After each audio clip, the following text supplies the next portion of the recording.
Pandian store serial எபிசோடில் என்ன நடக்க போகுதுங்கிறத இந்த வீடியோவில் பார்க்கலாம். நம்ம ராஜி எப்படியாவது நம்ம டிரைவிங் கற்றுக்கணும், கதிருக்கு அது மூலியமாகவும் நம்ம ஹெல்ப்ஃபுல்லாக இருக்கணும் அப்படின்னு நினச்சி ராஜி யோசிக்கிறாங்க. யோசிச்சுட்டு கதிர்கிட்டே கேட்குறாங்க, கதிர் எனக்கு ஒரு ஹெல்ப் பண்ணுறியா அப்படின்றாங்க. என்ன சொல்லு, நான் என்னென்னாலும் செய்கிறேன் அப்படின்னு சொல்லவுமே, இல்லை எனக்கும் டிரைவிங் கற்றுத்தரியா அப்படின்னு சொல்லி கேட்கவுமே, அதெல்லாம் ஒன்றும் வேண்டாம், இப்போ டிரைவிங் கற்றுக்கிட்டு நீ என்ன பண்ண போகிற அப்படிங்கும்.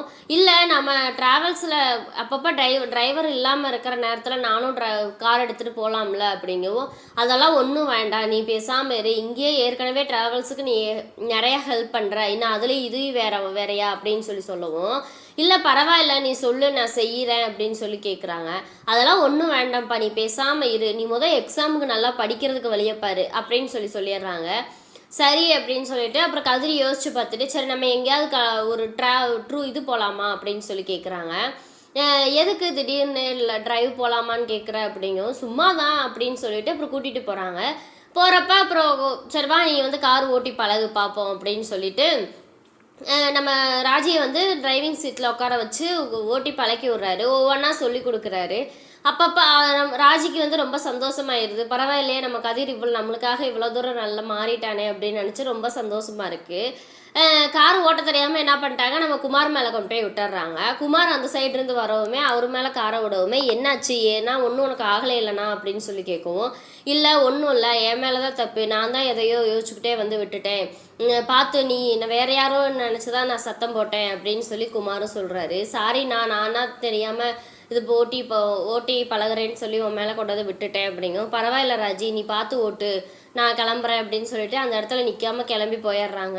உடனே கதிர் கேட்குறாங்க, என்ன உங்கள் அண்ணன் ரொம்ப மாறிட்டான் போல இருக்குது அப்படிங்கவும், ஆமாம் அப்படின்னு சொல்லிட்டு சரின்ட்டு வா போகலாம் அப்படின்னு சொல்லிட்டு கிளம்புறாங்க.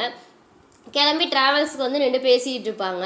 அப்புறம் என்னடானா இங்கே பார்த்தா நம்ம மயில் நம்ம கடைக்கு பாண்டியன் ஸ்டோர் கடைக்கு வந்துடுறாங்க வேலைக்கு. திடீர்னு வரவுமே மயிலோட அப்பா கேட்குறாரு, என்னம்மா திடீர்னு கடைக்கெல்லாம் வந்திருக்க, என்ன விசேஷம் அப்படின்னு சொல்லி கேட்கவும், இல்லைப்பா நான் அந்த கடையில் இனிமேல் நான் அந்த வேலை பார்க்க போகிறேன் அப்படிங்குமேனு. என்னப்பா சொல்கிற, மச்சான் எப்படி சம்மதிச்சாரு, மச்சான் யாரையுமே சும்மா ஜாமான் வாங்க கூட கடைக்கு விட மாட்டார், உன்னை எப்படி கடைக்கு வேலைக்கு விட்டாரு, ஃபஸ்ட்டு இது மச்சானுக்கு தெரியுமா அப்படின்னு சொல்லி கேட்கவும், அதெல்லாம் தெரியும் சித்தப்பா, மாமாவோட அனுமதியோட மாமாவோட ஆசீர்வாதத்தோட தான் நான் கடைக்கு வந்திருக்கேன் அப்படின்னு சொல்லவுமே, எப்படி மச்சான் ஒத்துக்கிட்டாரு அப்படின்னு சொல்லி நம்ம பழனியும் கேட்பாரு.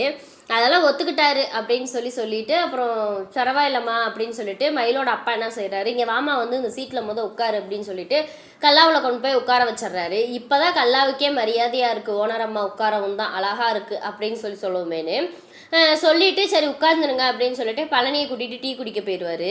உடனே சரவணன் சத்தம் போடுவார், என்ன உன்னை கடைக்கே வரக்கூடாதுன்னு சொன்னேன்ல, நான் வீட்டில் என்ன சொல்லி கூட்டிகிட்டு வந்தேன், ஆனால் இப்போ நீ ரொம்ப ஓவராக ஆடிக்கிட்டு இருக்கிற, பண்ணுற தப்பு பூரா பண்ணிவிட்டு உன்னை ரொம்ப நம்புகிற குடும்பத்தை இவ்வளோ தூரம் ஏமாத்திரமேன்னு உனக்கு கொஞ்சம் கூட ஒரு மனசாட்சி உறுத்தலையா அப்படின்னு சொல்லி ரொம்ப இதாக பேசுவார். மயிலு உடனே அப்பாவி மூஞ்சியாக வச்சுக்கிட்டு, நானாமாம்மா அப்படியெல்லாம் ஒன்றும் இல்லாமம்மா அப்படின்னு சொல்லி பேசுவாங்க. நீ ஆடு, நீ என்னென்ன ஆடணுமோ ஆடு, நீ எவ்வளோ தூரம் ஆடுவியோ ஆடு, ஒரு நாள் இதுக்கு எல்லாமே நான் முற்றுப்புள்ளி வைக்கிறேன் அப்படின்னு சொல்லிட்டு சொல்லுவாங்க. அதை எதுவுமே கண்டுக்காமல் மாமா இது கஸ்டமர் வந்துட்டாங்க அப்படிங்கமே தெரியுது, காது கேட்குது இல்லை அப்படின்னு சொல்லிட்டு போயிடுவார். அப்புறம் என்னடான்னா நம்ம ராஜி இங்கே நம்ம கதிரோட ஃப்ரெண்டுக்கிட்ட நின்று பேசிக்கிட்டு இருப்பாங்க. ஆனால் ராஜி அதை நினச்சி கதிர் மாறிட்டா அப்படிங்கிறத நினச்சி ரொம்ப சந்தோஷமாக இருப்பாங்க. ரொம்ப அதை யோசிச்சு பார்த்துட்டே இருக்கும்போது வெளியே நின்று கதிரை பார்க்கவுமே, கதிர் கையில் சிகரெட் இருக்கவுமே, இவன் இந்த பழக்கம்லாம் வச்சுருக்கானா அப்படின்னு சொல்லிட்டு, இந்த பழக்கம் உனக்கு எப்பத்தில் இருந்து இருக்குது அப்படிங்கவும், என்ன பழக்கம் அப்படிங்கிற, இல்லை இந்த சிகரெட்லாம் எப்போ இருந்து பிடிக்கிற, அட நீ வேறு அது ஃப்ரெண்டோடது, அவன் டீ கையில் கொடுத்துட்டு போயிட்டா அப்படிங்கவும் ஃப்ரெண்டை பிடிச்சி சத்தம் போடுவாங்க. இனிமேல் இப்போல்லாம் பண்ணாதீங்க அப்படிங்கவும் சாரிம்மா அப்படின்னு சொல்லிட்டு அவங்களும் போயிடுவாங்க. நம்ம கதிர்கிட்டே எடுத்து சொல்லுவாங்க, இப்பெல்லாம் பண்ணாத தயவு செஞ்சு, இது என்ன சிகரெட் பிடிக்கிற பழக்கம்லாம் அவங்க கூட எல்லாம் சேராத, இல்லை பக்கத்துலேயே நீ நிற்காத, ஃபஸ்ட்டு நல்லா கையை கழுவிட்டு சாப்பிடு அப்படின்னு சொல்லுவோம். சரின்னு சொல்லிட்டு அவங்களும் வருவாங்க.